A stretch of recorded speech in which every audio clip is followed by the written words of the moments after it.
time learned to count itself. Before the sky discovered height, a bloodline awakened, and the universe changed forever. Silence was the first condition of existence, not the silence of peace, but the silence of incompletion, a vast suspension where nothing yet held form long enough to be called real. There was movement without direction, presence without identity, becoming without memory. And in that immeasurable expanse, reality was not empty. It was waiting. The earliest forces did not think, did not intend, did not dream. They simply were.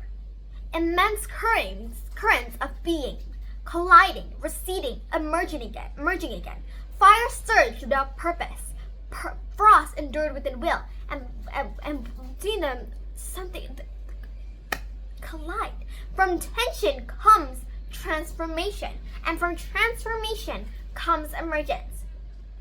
Existence did not appear fully formed.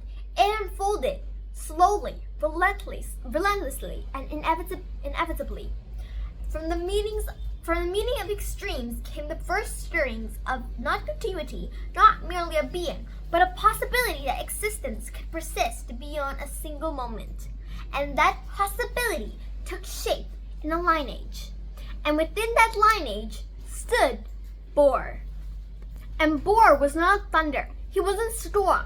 He wasn't the violence of creation.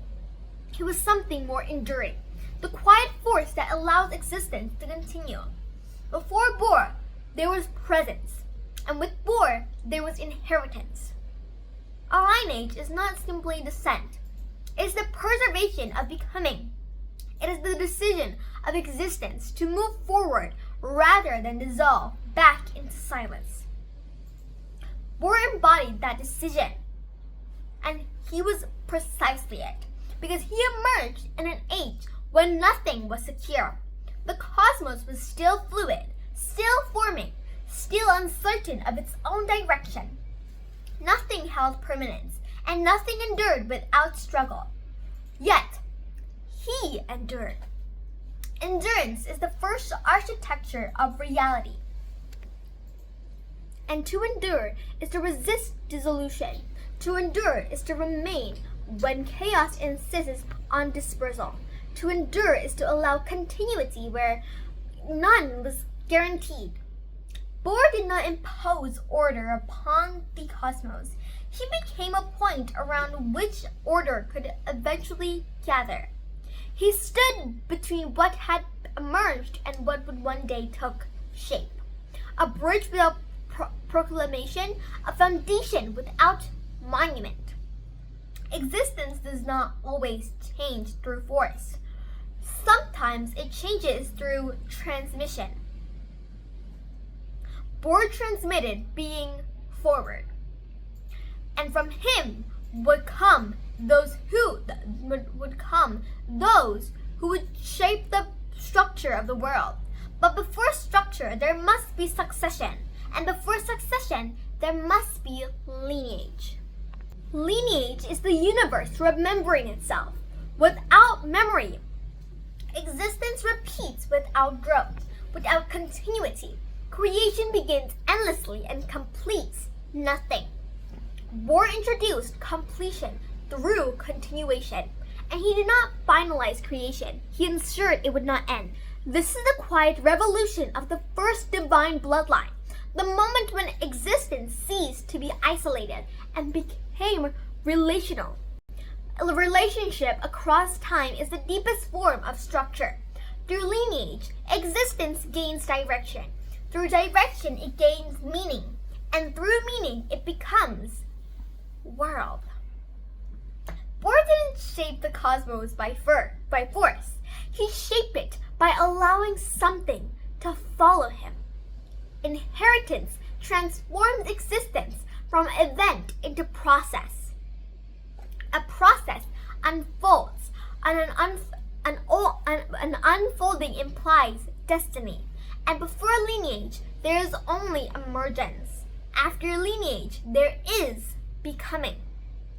Bor stands at that threshold, and imagine a universe without succession. Every force arises and expresses itself and vanishes without a trace. No accumulation, no deepening, no story. Lineage prevents erasure. It allows existence to build upon itself. It permits reality to carry forward its own potential. And Bor became the vessel of that continuity. His presence signaled that existence would not remain singular. It would extend, it would propagate, it would evolve.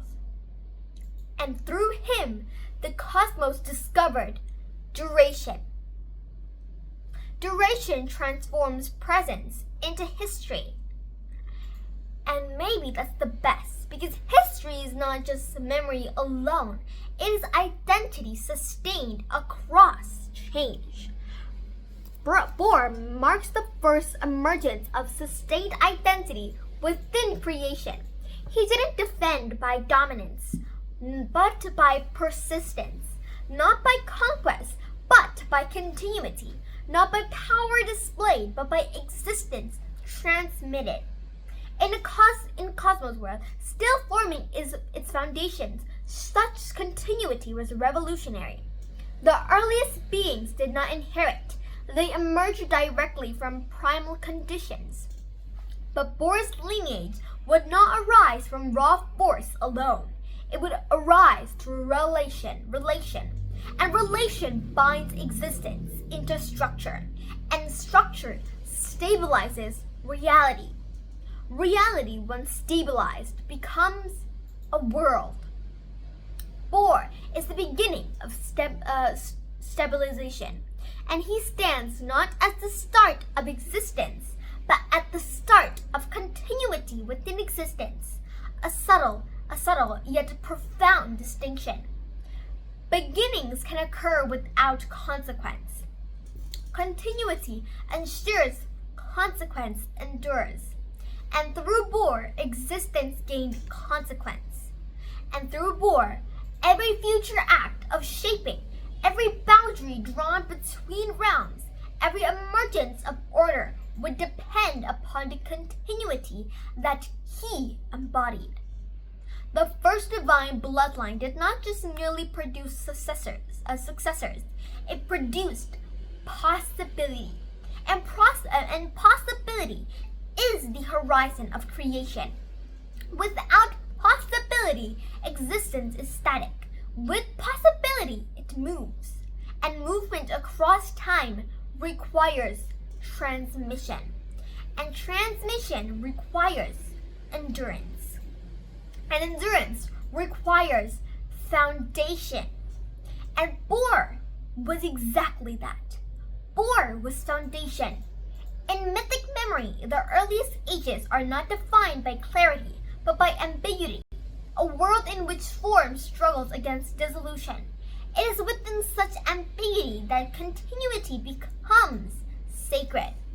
To endure when nothing is stable is to become an anchor. Bor became an anchor in the formless expanse. And he did not command the cosmos to organize. He allowed it to persist long enough to discover organization. Existence precedes structure, and structure precedes world. World precedes meaning. And meaning emerges when existence recognizes continuity within itself. Through lineage, existence recognizes itself. And perhaps Bor represents that recognition. And it's not even perhaps anymore. It's a fact. Because he is not a beginning that erupts. He is a beginning that endures.